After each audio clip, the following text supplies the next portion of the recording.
Sir स्वस्तात घरं देण्याच्या नावाखाली विरार असेल, नालासोपारा असेल, वसई असेल या भागात काही बिल्डर अनधिकृत बांधकाम करतात आणि अशा अनेक इमारती अशा बिल्डरांवर भविष्यात कारवाई. आता तर आपण ते होऊ नये म्हणून मोठ्या प्रमाणात कारवाई केली आहे, पण या जुन्या बिल्डिंग्स आहेत, 15-20 वर्षापूर्वी झालेल्या अनेक अशा बिल्डिंग्स आहेत. आता त्याला रेग्युलराईज कसं करता येईल, त्याचं स्ट्रक्चरल ऑडिट कसं करता येईल असं वेळोवेळी आपण करतो. मी आता महानगरपालिकेला पुन्हा सूचना दिलेल्या आहेत की त्यांनी तात्काळ अशा प्रकारच्या सगळ्या बिल्डिंगचं स्ट्रक्चरल ऑडिट सुरू करावं. वसई विरार महापालिका जर पाहिला असेल त्याच्या कारभारावर सातत्याने प्रश्नचिन्ह उपस्थित केले जात होते. तुम्ही काही वेगळी याची चौकशी लावणार आहात का? निश्चितपणे चौकशी करूच. आपल्याला माहिती आहे की आम्ही वसई विरारच्या संदर्भात अतिशय कडक भूमिका घेतलेली आहे आणि आता तर ईडीने देखील जी कारवाई केली आहे ते आपल्या समोर आहे. एक प्रकारे या शहराला पूर्णपणे त्या ठिकाणी समाप्त करण्याचं म्हणजे तिथलं इन्फ्रास्ट्रक्चर खराब करणे, प्रचंड बोकाळलेला भ्रष्टाचार, अशा सगळ्या गोष्टींनी हे शहर ग्रसित आहे. त्यामुळे त्यातनं आता त्याला बाहेर काढायचा प्रयत्न आम्ही करतो. ठाकरेच्या घरी पहिल्यांदा काल उद्धव ठाकरे गेले होते गणपती दर्शनाला.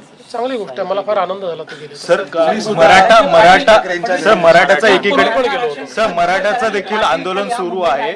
दुसरीकडे ओबीसी मोर्चा देखील आहे, ते आता आंदोलन साखळी उपोषण करणार असं देखील त्यांनी घोषणा केलेली आहे.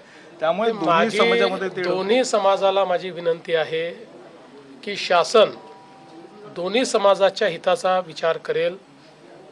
कुठल्याही समाजाला दुसऱ्या समाजासमोर आणण्याचा शासनाचा हेतू नाही. त्यामुळे कोणावर अन्याय करून कोणाला देण्याचा प्रश्न नाही आहे. दोघांचे प्रश्न आम्ही सोडवणार आहोत.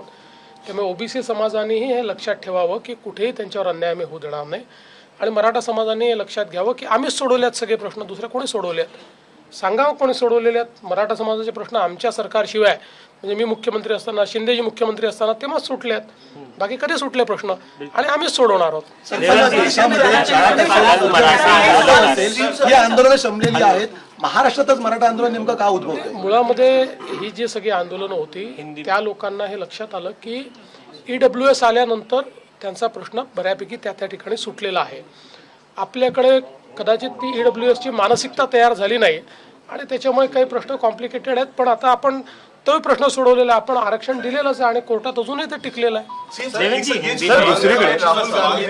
आरक्षण का जो मुद्दा हो रहा है, आपको न्याय की लड़ाई से ज्यादा ये शक्ति प्रदर्शन ज्यादा लग रहा है अननेसेसरी का, क्योंकि जिस परिप्रेक्ष्य में ये हो रहा है उसको ध्यान में त्योहार है. देखिए हमारा बहुत सीधा और साफ कहना है, लोकतंत्र में सभी को अपने अपने व्यूज रखने का अधिकार है, आंदोलन करने का भी अधिकार है.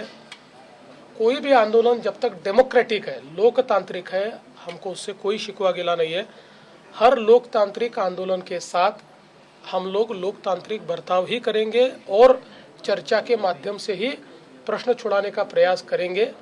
लेकिन ये बात भी उतनी सही है कि ये आंदोलनकारी जो जिस प्रकार से आंदोलन कर रहे हैं उसमें मैं ये समझ नहीं पा रहा हूँ कि हमने जब ऑलरेडी जो मराठा समाज है उसको आरक्षण दिया है और अब मराठा समाज को ओबीसी में आरक्षण दो ऐसा कहा जाता है. ओबीसी में ऑलरेडी 350 जातियां है, मराठा समाज को तो 10% अलग से रिजर्वेशन दिया गया है.